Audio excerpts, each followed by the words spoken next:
Hello, my name is Nate and I'm a 25-year-old burn survivor and amputee, and in today's video you will get to see me speaking at a burn conference in my underwear. So I'd been approached to be a guest speaker and I happily obliged so long as I could record it.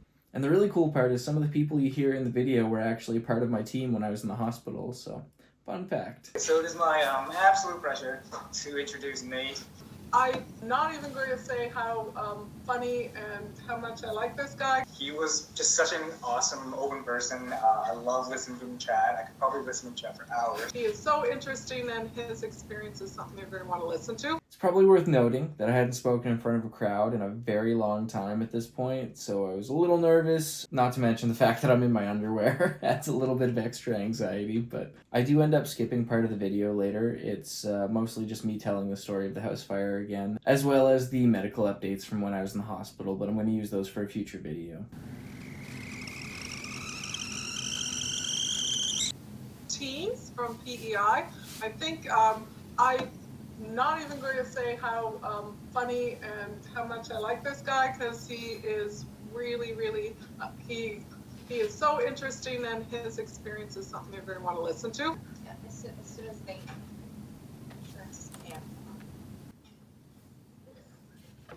Hello, can everybody hear me?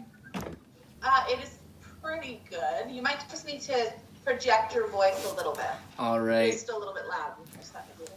I will do my best. I'm like borderline yelling and my son's asleep, so I don't want to get him up too soon. He's going to be up right at noon, so I got to try and stay as concise as possible and not ramble too much. Yeah, absolutely. So it is my absolute pleasure to introduce Nate.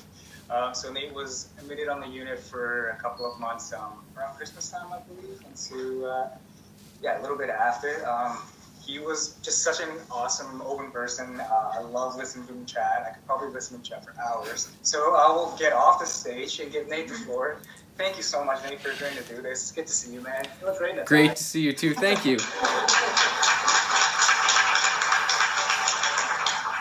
No, I really appreciate that introduction. I don't know if I'm worthy of it. I'll take it. My name is Nate, as they've said, and happy Star Wars Day, if no one's covered that yet. May the 4th. I'm a 24-year-old burn survivor with about 20% overall coverage, which is a surprising amount, and that was resulting from a house fire. Some of you may recognize me from my relatively brief stay at the QE2, while others simply know me as the 11:30 slot on today's agenda. And this morning I will be recounting the events of my fire and going into detail on how I received my burns. I will also cover the major milestones of my care, as well as the pros and cons that I'd noticed while I was on the unit. I'm not gonna lie, I'm a little nervous. Regardless, I'll do my best. I do have some notes here, and those should save me, otherwise there's no chance I'm gonna make coherent sense for 30 minutes. With that out of the way, I can get started on what not to do, in the events of a grease fire. I'm gonna begin with the story of what happened that day and kind of what led into me getting burned, and then I'll move into my care on the unit, how that went, and then at the end I will summarize with pros and cons, show you guys my burns and stuff.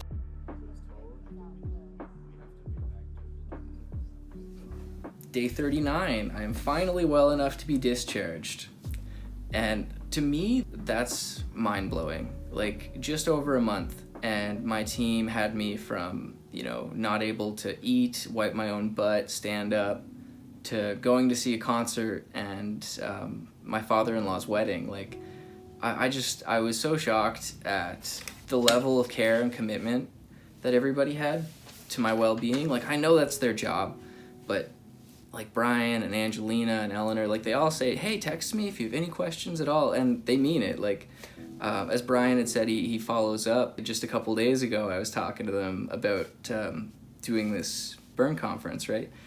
And he's checking in, making sure everything's good, asking if I need anything at all, and even up till last night, like, he was still helping me out. So just that continued care really does go a long way. And even if it's not physical anymore, knowing that I still matter and that I'm still being thought about and my well-being, my overall health. Like, it really meant a lot. I know we're just about on lunch here, so I'm gonna hit my pros and cons, and then I will quickly show you my burns, and we can jump to questions if we have any. I will start with the cons, as I've got a few more of those, and I'd like to end on a better note.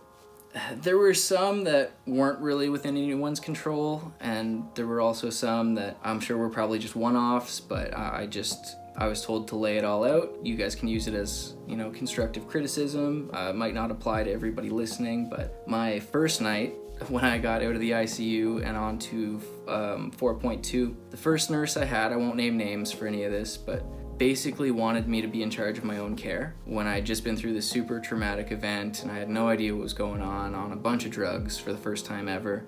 I had an IV in my hand and I had 3 in my arm, and she looks at me and she says, "Which one is the one they're using?" And I said, "I really don't know. I know 3 of them are pretty much duds because my veins, I don't know what was happening. They would roll or they wouldn't work out." I said, "I know for sure one of them works. I have no clue which one it is though." And she was just so, I don't know,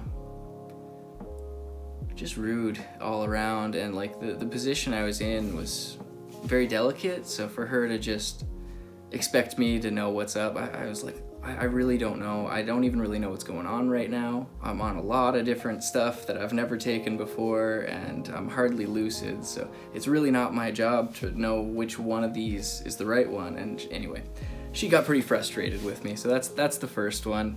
Just that sensitivity that Brian and Angelina were talking about. I know that not everyone's gonna be perfect, but being the first experience I had straight out of ICU, it was pretty jarring, especially because ICU was very, very helpful. The next thing is the first doctor that approached me about performing my amputation, while I was still on reverse protocol, came in with 2 other doctors, started talking about where he was going to perform the amputation, started touching my dressings with no gloves, no hand sanitizer, like I said, no gown, no anything, and it really ruffled my feathers, because I'm like, if this is what he's doing while I'm awake, you know, I can't be sure that he won't be complacent while I'm under. And it just, yeah, it was very frustrating too, because everything he had to say medically I agreed with, and his opinion made total sense, but he wouldn't let me weigh in whatsoever.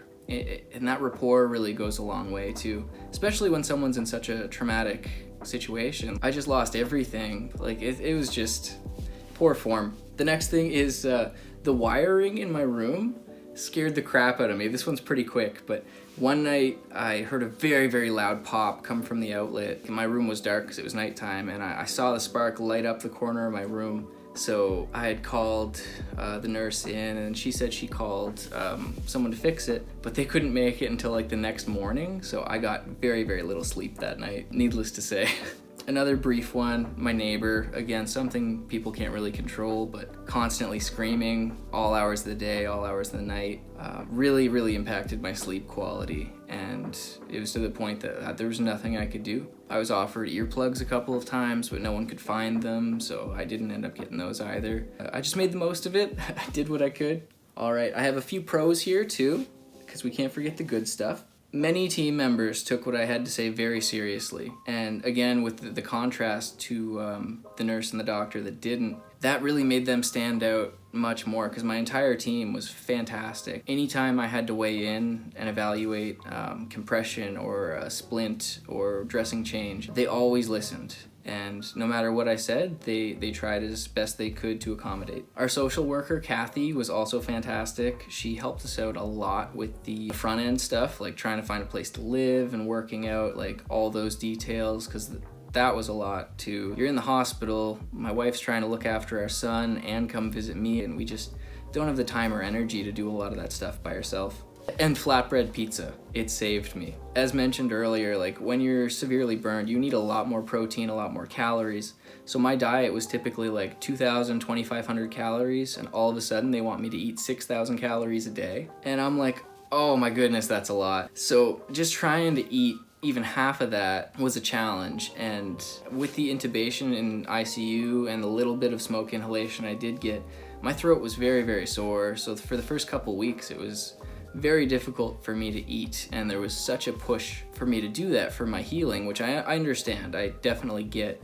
But in the same breath, there's the mental health aspect too, whereas if I'm only hearing, this is what you've got to do, you got to eat more, instead of like, great job getting to here, let's see what we can kind of work on. It was difficult because, again, I felt that pressure, right? Like I'm not doing good enough, even though I couldn't physically fit another morsel in my mouth for the first couple weeks.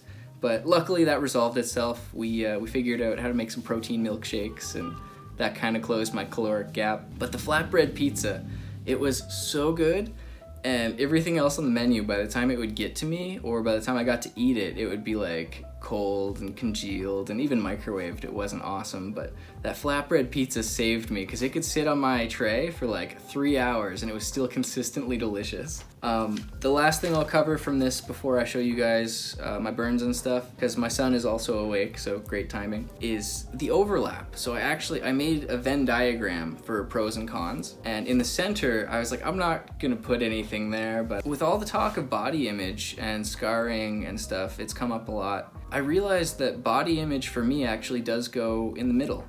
Obviously, you see big gnarly scars and you get a lot of questions, and not everyone's going to be comfortable with that, but for me personally, that doesn't bother me so much because maybe I can educate someone else. Or regardless, with body image, the con is, it's a giant scar on your body, but the pro, I think it's pretty cool. Like, it makes me unique and something different. It's kind of like a tattoo, but no one can really replicate it or recreate it, and it's mine. With that being said, I'll show you guys my burns. I'm just gonna back up my little stand here. Okay, so this is what my arm looks like. I didn't know what the dress code was, so I went, business on top, party on bottom, maybe get a laugh or two.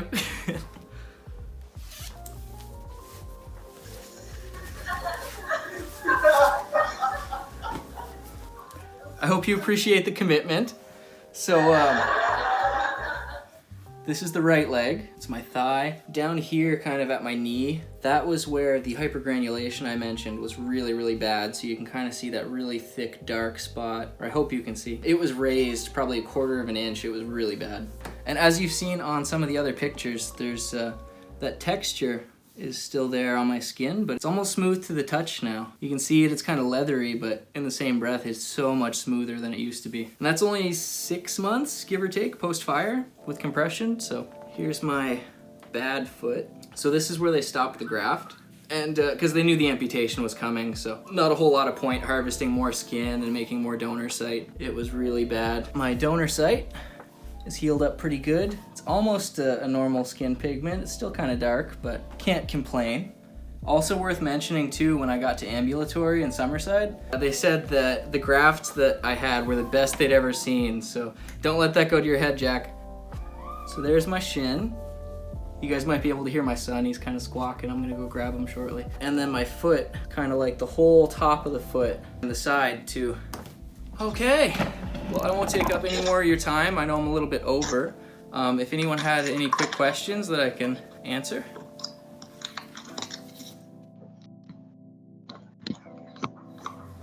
Hi, Angelina.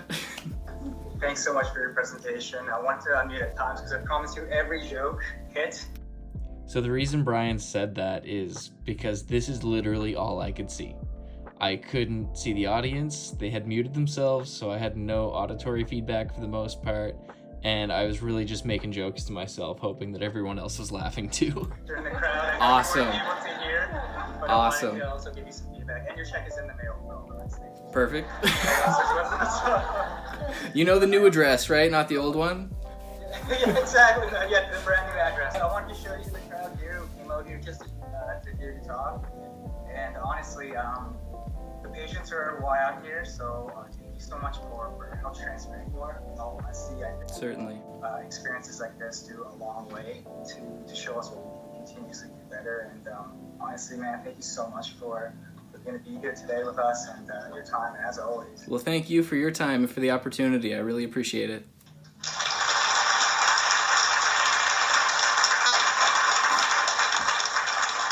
Thank you.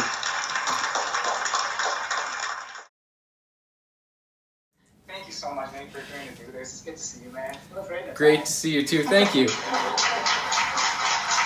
I will start with the cons, as I've got a few more of those, and I'd like to end on a better note. Many team members took what I had to say very seriously. But the flatbread pizza, it was so good. That flatbread pizza saved me. It's not too bad, actually.